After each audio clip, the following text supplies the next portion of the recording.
Perlu kami tegaskan bahwa sebenarnya bentuk perbantuan atau dukungan pengamanan yang diberikan oleh teman-teman dari TNI di institusi kita sesungguhnya tidak ada kaitan dengan proses pelaksanaan tugas fungsi dalam penegakan hukum yang dilakukan oleh kejaksaan. Karena saya sampaikan bahwa fungsi perbantuan, dukungan, pengamanan yang dilakukan oleh TNI itu lebih bersifat kepada pengamanan yang bersifat fisik terhadap aset, gedung, ya.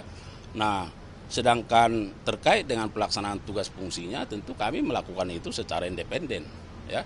Jadi tidak ada jangan ada kekhawatiran bahwa dengan adanya TNI lalu akan ada intervensi. Ya buktinya selama ini terkait penanganan koneksitas kita umumkan juga, ya kan. Nah, termasuk perkara-perkara yang lain, ya. Jadi tidak berkaitan. Jadi murni bahwa TNI dengan MOU yang kita miliki, salah satu butirnya itu adalah bahwa TNI dapat memberikan bantuan dukungan terhadap pelaksanaan tugas fungsi dari kejaksaan. Dan kita juga memberikan dukungan bantuan terhadap TNI dalam bentuk lain. Ya, jadi ini bentuk kerjasamanya. Nah, pertanyaan besarnya adalah apakah TNI masih memiliki kewenangan dalam konteks pengamanan selain pertahanan? Nah, kalau kita mengacu ke Undang-Undang TNI itu, ya di pasal 7 kalau tidak salah di ayat 2 itu tegas dinyatakan bahwa TNI dapat memberikan dukungan bantuan pengamanan terhadap aset-aset atau objek vital strategis. Nah, tentu kejaksaan ini kan merupakan objek vitalnya negara, ya, yang sangat strategis. Nah, bagaimana jaksa-jaksa ini bisa bekerja secara baik, nyaman? Tentu harus ada bentuk pengamanan juga, ya. Nah, itulah yang dikolaborasikan, dikerjasamakan. Jadi kami sampaikan bahwa tidak perlu ada kerisauan misalnya bahwa dengan adanya pengamanan TNI maka akan ada intervensi, ya. Dan kita lihat katakan di Kejaksaan Agung ini sudah berlangsung kurang lebih 6 bulan kalau tidak salah, ya. Ada perbantuan pengamanan yang dilakukan oleh TNI, tapi teman-teman media bisa merasakan, misalnya apakah ada semakin mempersulit misalnya, kan tidak. Hanya bentuk pengamanan sebagai antisipasi, ya. Dan saya kira itu sangat wajar, ya, dalam rangka Pak, justru mendukung bagaimana kami bekerja bisa lebih baik. Pak, berarti kalau sebenarnya personal TNI itu baru ada di Kejaksaan itu baru 6 bulan lalu ya Pak, bukan sebelumnya sudah ada atau ada? Ya, kalau permintaan-permintaan itu mungkin sudah ada jauh sebelumnya, ya. Tapi kan situasional. Tapi dengan adanya MOU yang kita miliki, salah satu poinnya di situ adalah bahwa TNI dapat memberikan dukungan perbantuan terhadap kejaksaan dalam menjalankan tugasnya. Kalau dielaborasi, salah satunya adalah bentuk pengamanan. Kenapa? Karena di kita ada Jaksa Agung Muda bidang pidana militer yang bisa berkoordinasi dengan secara cepat kepada tataran atau jajaran di TNI. Itu sebenarnya, ya. Berarti setelah ada TR yang kemarin ramai lah dibicarakan dibandingkan dengan 6 bulan lalu, ada penambahan personal nggak untuk saat ini?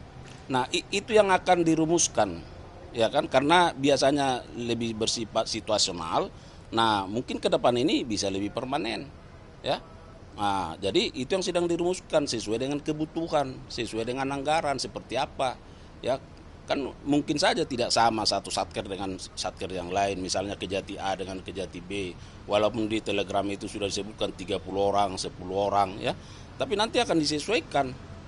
Apakah memang misalnya satu kejaksaan tinggi harus butuh 30 orang atau cukup sekian orang. Nah, itulah analisis kebutuhannya akan terus berkembang dilakukan. Berarti ada potensi ancaman begitu nggak sih Pak selama ini yang diterima Kejaksaan Agung sehingga perlu ada pengamanan dari TNI seperti itu, potensi ancaman? Nah, saya kira kalau terkait potensi, ya kami merasakan biasa-biasa saja, ya kan? Kan Anda lihat bagaimana kami terus menjalankan tugas fungsi kami, ya, bahwa ada potensi-potensi menurut kami itu biasa, ya, sangat biasa. Nah, tetapi dalam konteks antisipasi, konteks katakanlah pencegahan terhadap hal-hal yang tidak diinginkan ke depan, ya maka dibutuhkan bentuk pengamanan yang lebih baik itu, ya. Jadi kalau misalnya ada jaksa mendapat ancaman, itu bagian dari profesi, ya kan.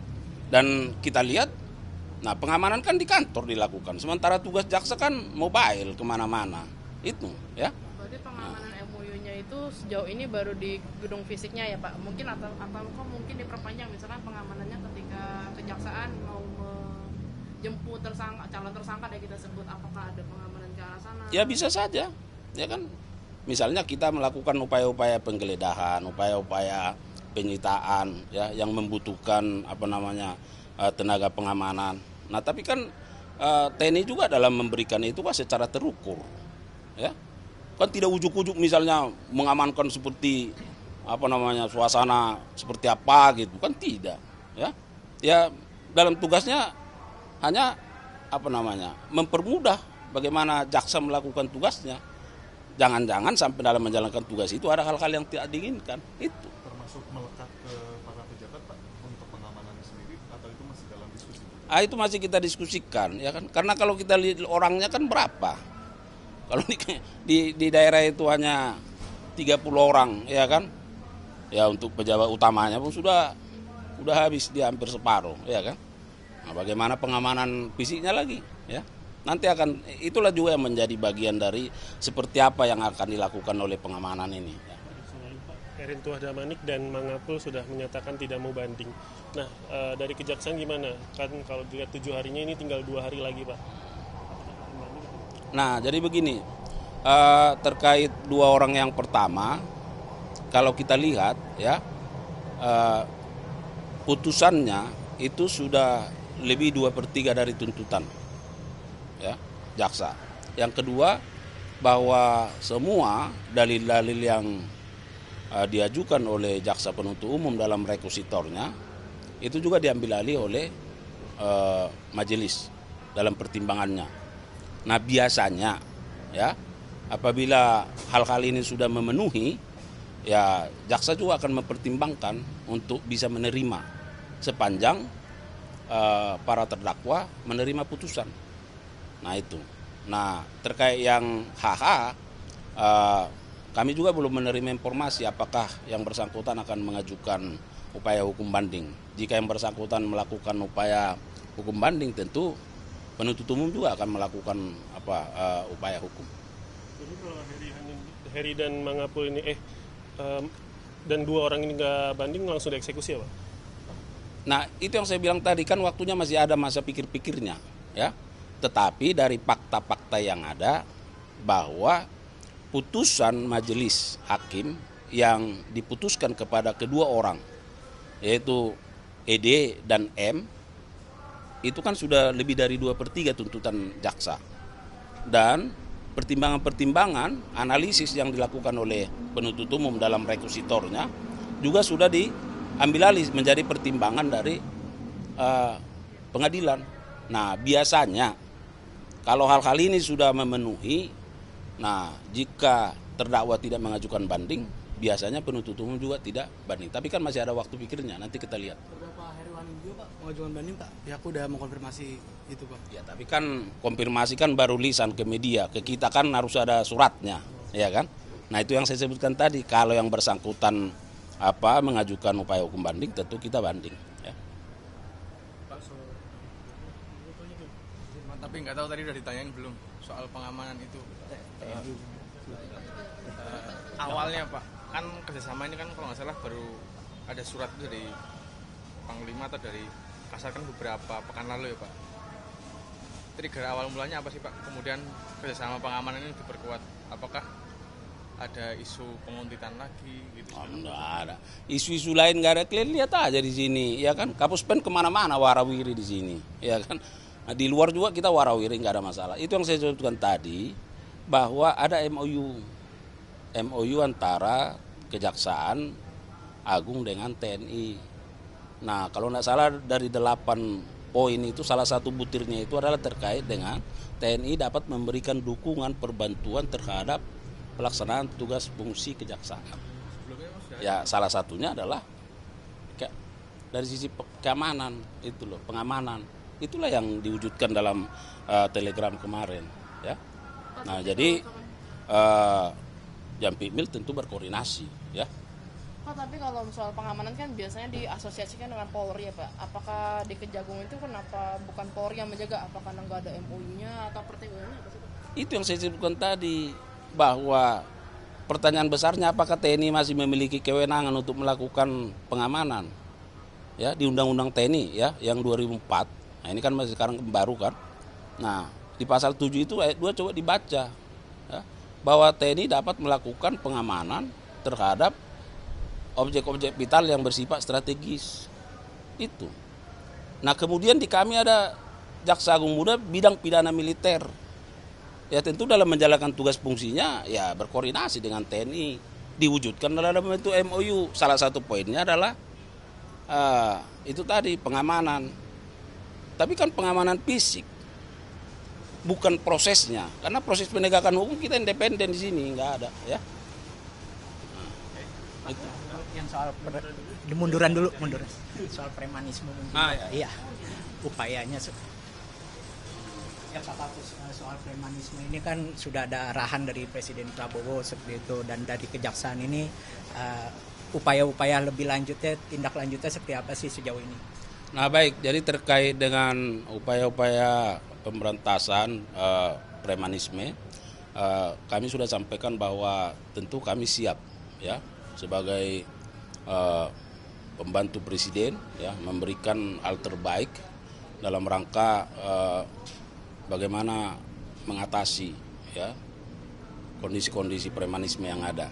Nah, ada dua hal. Yang pertama terkait dengan upaya-upaya pencegahan, ya, bahwa kami memiliki instrumen intelijen yang akan terus meningkatkan proses pemberian sosialisasi terhadap para organisasi masyarakat, ya, yang bekerja sama baik di pusat maupun di daerah tentunya, katakanlah dengan kantor Kesbangpol ya, kemudian dengan tokoh-tokoh masyarakat ya, tokoh-tokoh adat, tokoh pemuda, dalam rangka apa? Memberikan pencerahan sosialisasi terkait dengan kesadaran hukum ya, bahwa salah satu fungsi kejaksaan itu adalah bagaimana menciptakan ketertiban umum.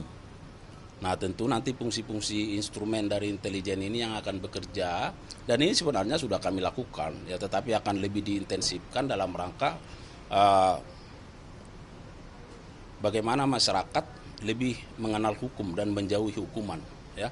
Inilah tagline yang akan terus dibangun supaya organisasi-organisasi kemasyarakatan kita betul-betul bisa memahami arti pentingnya terkait dengan ketertiban umum. Nah yang kedua, dari sisi penindakan tentu yang menjadi penyidikan teman-teman di Polri. Posisi kami adalah sebagai penuntut umum.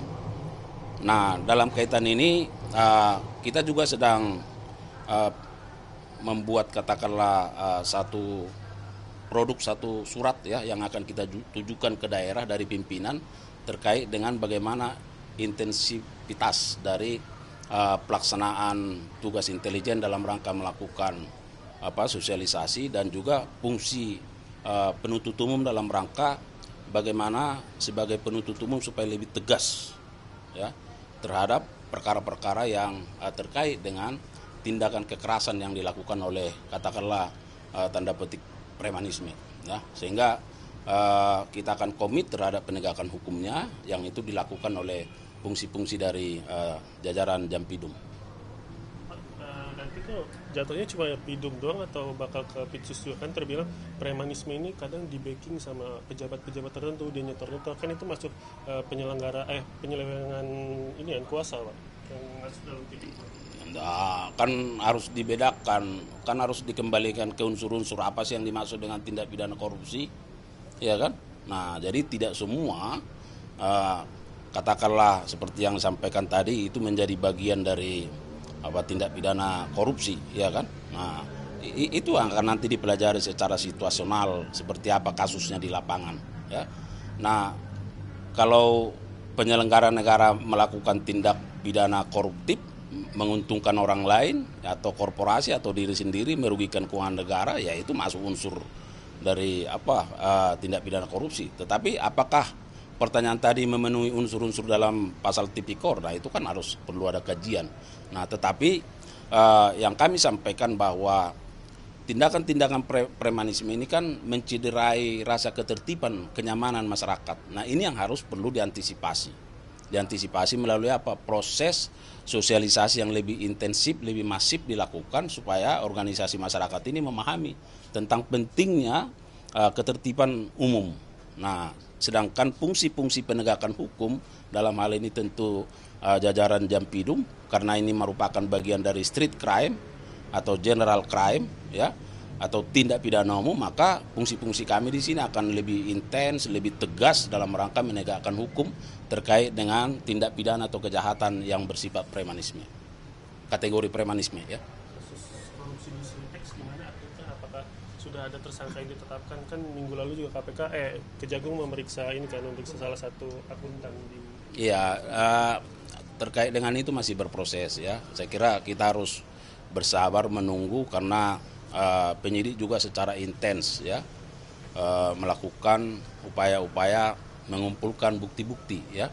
Nah tentu kan harus dilihat apakah bukti-bukti nanti merupakan bagian dari perbuatan melawan hukum. Nah itu dia, untuk mencari siapa yang bertanggung jawab. Itu sekarang sedang dilakukan prosesnya, ya. Kita tunggu saja. Masih penyidikan umum berarti ya Pak? Iya, masih bersifat umum. Calon tersangka udah ada kemungkinan? Belum. Ya, berarti kerugian negara ya belum bisa disangka. Itu semua yang mau digali, ya kan? Itu yang sedang dicari, ya kan? Makanya berbagai pihak diminta kesaksiannya, ya, untuk menggali itu, ya. Apakah ada perbuatan melawan hukum di sana atau dan juga ada kerugian keuangan negara, ya, untuk memenuhi maksud dari Undang-Undang Tipikor, ya.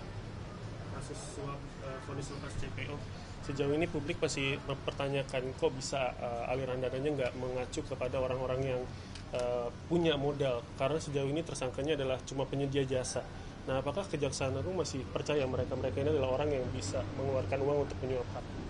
Nah, berbagai kesempatan saya sudah sampaikan bahwa tentu semua didasarkan pada keterangan-keterangan, ya, pada keterangan-keterangan, dan penyidik kan tidak berhenti, dan itu sekarang sedang berproses, ya, untuk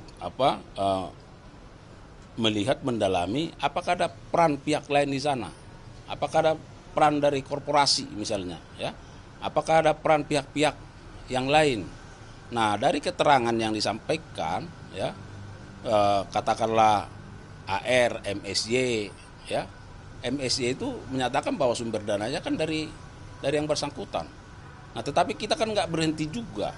Nah, apakah memang sekelas MSY misalnya punya potensi untuk mengeluarkan dana sebanyak mungkin, ya, sebanyak itu hanya untuk mengamankan perkara ini? Nah, itulah sekarang yang sedang digali, ya. Penyidik juga sama pikirannya dengan publik, dengan media, ya. Oleh karenanya dalam berbagai rilis kan kita sudah sampaikan bahwa penyidik dalam melakukan pemeriksaan terus, ya, memanggil, meminta kesaksian, keterangan dari berbagai pihak untuk mengungkap itu, ya, untuk mengungkap itu. Nanti kita lihat bagaimana perkembangannya, ya.